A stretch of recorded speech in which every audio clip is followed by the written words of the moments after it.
Yeah laddu కల్తీ అంటే లడ్డులో నెయ్యి కల్తీ అనేది ప్రధానంగా. సో కల్తీ లడ్డు అని పిలుస్తున్నారు. ఈ కల్తీ లడ్డు కేసు అనేది ప్రపంచంలో ఉండే హిందువులందరినీ కూడా కలవరపెట్టిందని చెప్పచ్చు.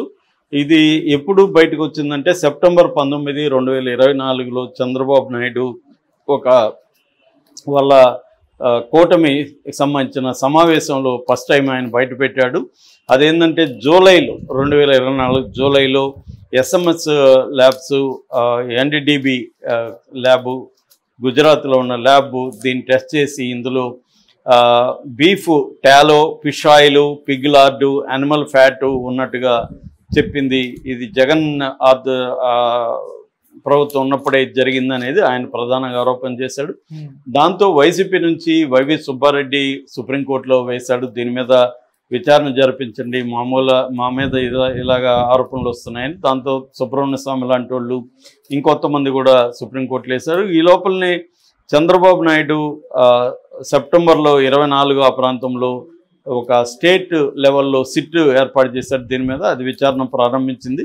అయితే సుప్రీంకోర్టులో అక్టోబర్లో జరిగిన విచారణలో సుప్రీంకోర్టు ఈ సిట్ని రద్దు చేసి తను సిబిఐతో కలిపి, అంటే ఇద్దరు సిబిఐ ఆఫీసర్లు ఉంటారు, ఇద్దరు ఏపీ స్టేట్ పోలీసు ఉంటారు, ఒక్కరేమో FSSAI సంస్థ తరపున ఒకరు టెక్నికల్గా గైడ్ చేయడానికి ఒకరు ఉంటారు. మొత్తం 5 మందితో కలిసి సుప్రీంకోర్టే ఒక సిట్ ఫామ్ చేసింది. దాంతో స్టేట్ సిట్ పక్కన పడి ఈ సిబిఐ ఆధ్వర్యంలో ఉండే సిబిఐ డైరెక్టరే దీనికి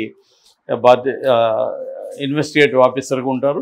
సో ఆయన ఆధ్వర్యంలో ఈ సిట్ అనేది పనిచేయడం ప్రారంభించింది. ఇక్కడ ప్రధానంగా ఏంటంటే అప్పుడు దిండిగల్లో ఉండే తమిళనాడులో AR డైరీ అనేది దీనికి తిరుమల తిరుపతి దీనికి నెయ్యి తయారు చేస్తుంది.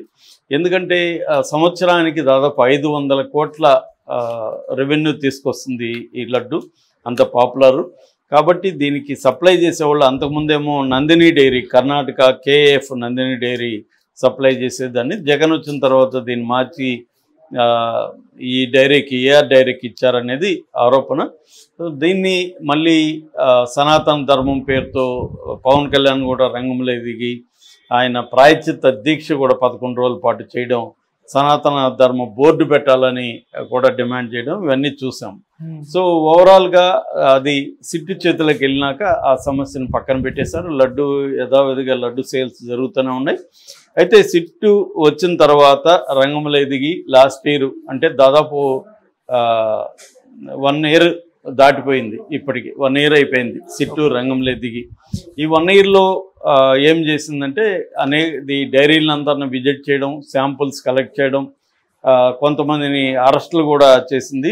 జూన్లో 2025 జూన్లో 4 అరెస్ట్ చేసింది. దాని ఫిబ్రవరి 1 జూన్లో విచారణ మొదలుపెట్టి ఫిబ్రవరి 9న 4 అరెస్ట్ చేసి కోర్టుకు పెట్టింది. ఆ తర్వాత వాళ్ళల్లో కొంతమంది బెయిల్స్ వచ్చాయి. సో బేసిక్గా సిబిఐ ఈ సిట్టు చెప్తున్నది ఏంటంటే AR డైరీ మళ్ళీ ఇంకొక కొంతమంది డైరీలకి ఇచ్చింది. అందులో బోలే బాబా డైరీ అనేది ఒక ప్రధానమైంది, వైష్ణవి డైరీ అని చిత్తూరు జిల్లాలో వైష్ణవ్ డైరీ, ఈ రెండింటికి సబ్ కాంట్రాక్ట్ ఇచ్చింది. వీళ్ళు దీనికి సప్లై చేస్తున్నారు.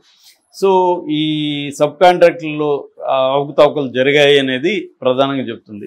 అయితే ఇక్కడ సిబిఐ యానిమల్ ఫ్యాట్ కానీ లేకపోతే బీఫ్ది కలిసిందని చెప్పలేదు. నిజానికి ఈ ఏదైతే ఈ NDDB నేషనల్ డైరీ డెవలప్మెంట్ బోర్డుకు సంబంధించిన కాఫ్ అనే ఒక సంస్థ ఇచ్చిన దాంట్లో కూడా డిస్క్లైమర్ ఉంది. అదేంటంటే ఇది నిజంగానే కల్తీ జరిగి ఉండొచ్చు, లేదా ప్రాసెస్లో పాలు నెయ్యిగా మారే ప్రాసెస్లో కూడా ప్రాబ్లమ్స్ రావచ్చు.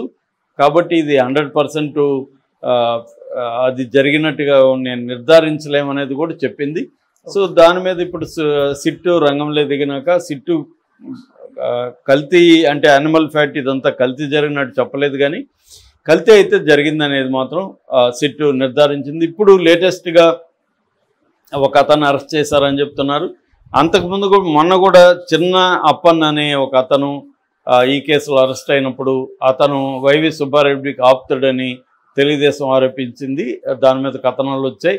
దాని మీద వైవి సుబ్బారెడ్డి నాకే కాదు తను అందరికీ కూడా పనిచేశాడు, నాకు ఒక్కడికేం పని చేయలేదు అని చెప్పి అతను ఏదో కౌంటర్ ఇచ్చాడు. మొత్తానికి ఇప్పుడు ఏంటంటే అజయ్ కుమార్ అనే వ్యక్తిని అరెస్ట్ చేశారు. ఇతను A16గా ఉన్నాడు ఆల్రెడీ. ఇతన్ని అరెస్ట్ చేశాడు. ఎందుకంటే ఇతను ఈ బోలేబాబా డైరీకి కొన్ని మెటీరియల్ సప్లై చేశాడు. అందులో మోన్ గ్లెజరైడ్స్ అనే ఒక పదార్థంగా కెమికల్, అసిటిక్ యాసిడ్ ఎస్థైర్ అని ఇంకొకటి, ఈ రెండు సప్లై చేశాడు. ఈ రెండింటిని ఉపయోగించి పామాయిల్ తయారు చేశారు వాళ్ళు. పామాయిల్లో ఈ రెండు వాడారు. ఈ పామాయిల్ని నెయ్యి పేరుతో తిరుమలకి లడ్డు దీనికి సప్లై చేసింది బోలేబాబా డైరీ. సో ఈ దాదాపు అలా నెయ్యి పేరుతో వెళ్తున్న దాంట్లో 90% పామాయిలే ఉంది అనేది ఇప్పుడు చెప్తుంది. సో ఇది కూడా షాకింగ్గా ఉంది. ఎందుకంటే మనం ప్యూర్ గీతో తయారు చేసిన లడ్డు అని అందరూ కొంటారు. అది 90% పామాయిల్ అని ఇప్పుడు CBI సిట్టు చెప్పడం అనేది ఒక షాకింగ్ అనే చెప్పుకోవచ్చు.